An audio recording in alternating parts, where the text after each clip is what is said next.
What's up guys? Kumusta kayong lahat? Magandang araw sa inyong lahat. At ngayong araw nandito ako sa sa Dia, Thailand.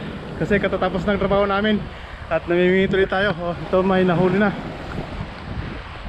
Ito yung pinakaunang huli natin.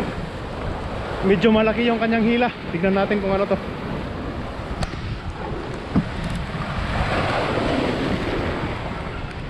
Ano kaya itong isda na to? Ayan o. Ayun. Ano kaya to? Alala, malaki. Hindi ka dito. Hindi ka dito. Malaki. Puntahan natin. Malaki siya guys. Ito o. Ano yata to? Ano kaya to? Isda na to. Huwag ka munang bibigay. Yan. Ano kaya to guys? Isda na to. Alam niyo ba to? Shark kaya to? Parang shark eh.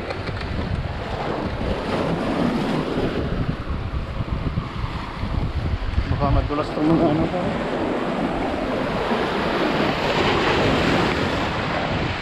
Shark yata to eh.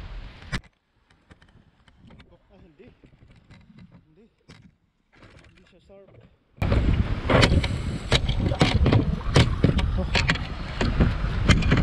Ang laki oh. Ang laki. Yan.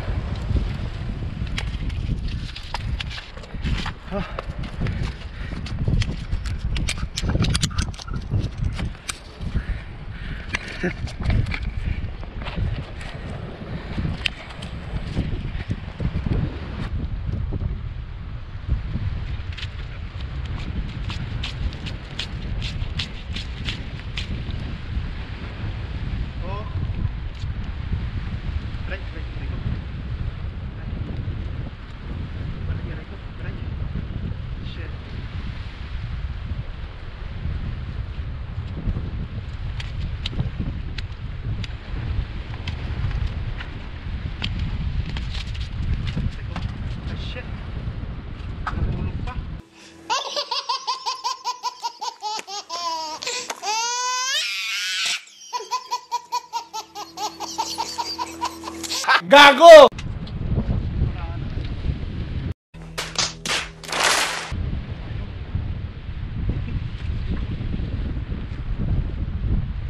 Bobo! Nakahuli na tayo eh. Nakawala pa.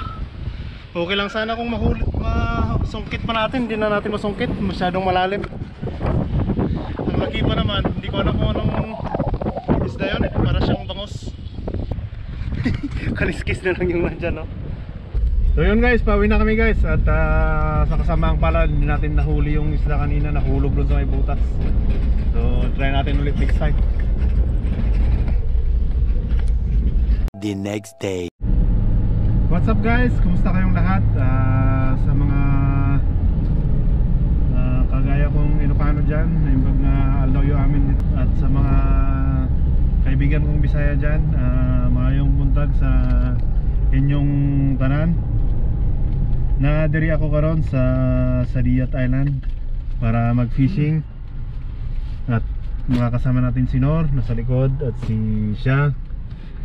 Pero may trabaho muna kami, magtatrabaho muna kami. At pag may time tayo mamaya, maghahagis tayo kasi yung trabaho ko ngayon malapit lang sa dagat. Kaya right after ng trabaho natin maghahagis tayo kasi katabi natin yung dagat mamaya.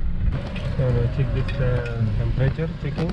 Yeah, mag-check muna kami ng temperature para papasukin kami kung wala kaming lagnat. Muhammad Shah. Rudy. Muhammad Noor. Yeah. Direct Nor. This one Direct Nor, okay? Okay. Your name? Nigel. Nigil na? Okay. So yan guys, kita-kita tayo mamaya. So ito guys, nandito na ako sa tabing dagat at katatapos lang ng trabaho namin.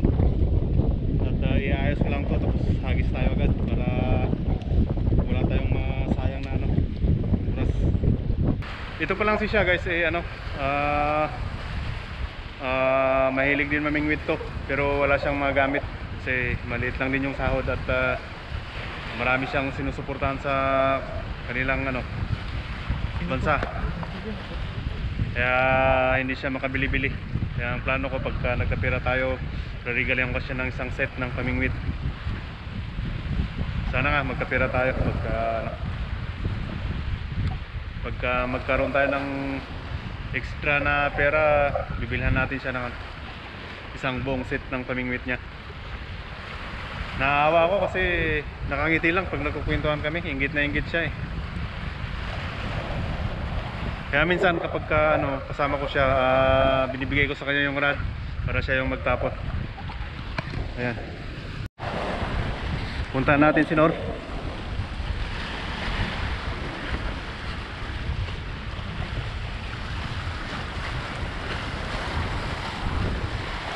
Ito pa lang si Nor guys ay ang ginagawa niya, pinapasok niya yung pain dun sa butas ng mga ng mga bato. Ayan si Nor, nakakuli ng ng maliit na hamor. Medyo maliit nga lang naman pero okay na yan. Pwede na yan.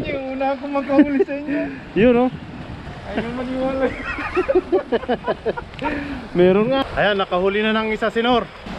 Ganun ang ginagawa ni Nor. Hinuhulog lang niya sa ilalim yung yung pain. So may mga bato-bato. Nandyan kasi yung mga hamor sa ilalim ng bato-bato. Ayan si Nor, pangalawang huli. Hoy! Lapo-lapo, lapo-lapo. Dalawang lapo-lapo na. Iniwan mo na? Oo. Doon tayo, dalhin natin doon sa may lagayan. Baka mahulog to. Wala na, hindi na naka-hook na yan eh. Yan. Pangalawang lapo-lapo.